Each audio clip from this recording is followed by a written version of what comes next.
itong line na 'to. So, ganyan siya nakaharap. So, ang kukuhain ko na lang part ay yung upper part para yung main troops ko ay papuntang Revenge Tower na lang. So, una, hindi muna natin iti-trigger si RC. So, gagamitin ko muna yung normal na attack niya bago ko i-click yung ability niya na Rocket Spear. And then, pagka wala na yung Rocket Spear niya, ay handa na tayo dun sa pag-inbi sa kanya. So, pasensyahan niyo na yung boses ko at meron pong sipon ang person.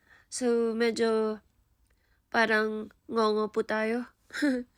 So, yan po, iniimbis ko na po si RC dito.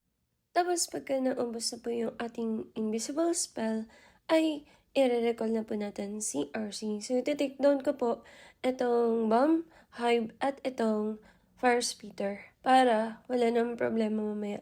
Gusto ko sanang kuhain din yung poison tower. Unfortunately, hindi na natin kakayanin ba mamatayin pa tayo ng RC. So, dito na ako sa 12 o'clock side, pababa, giant arrow ni Queen at yung mga troops natin, yung Ice Golem, yung Furnace, yung Root Rider Balloons, Healer, tapos si Warden, tapos yung ating Apprentice Warden, tapos si King.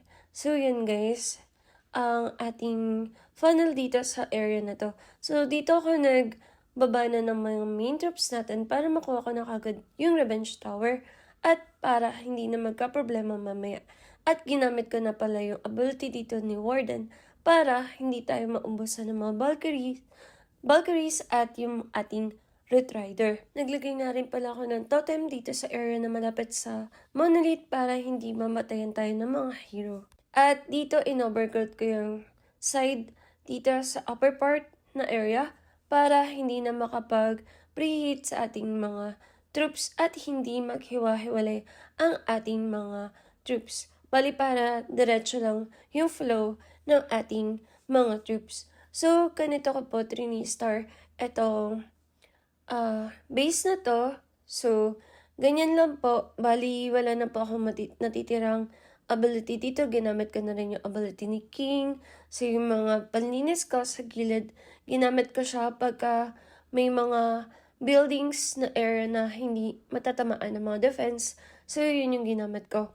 So, yun lang po. Sana makatulong itong tutorial ko or itong sample ko dito sa base na to. Sana makatulong sa pag-attack nyo in rank or in CWL or in your classic war.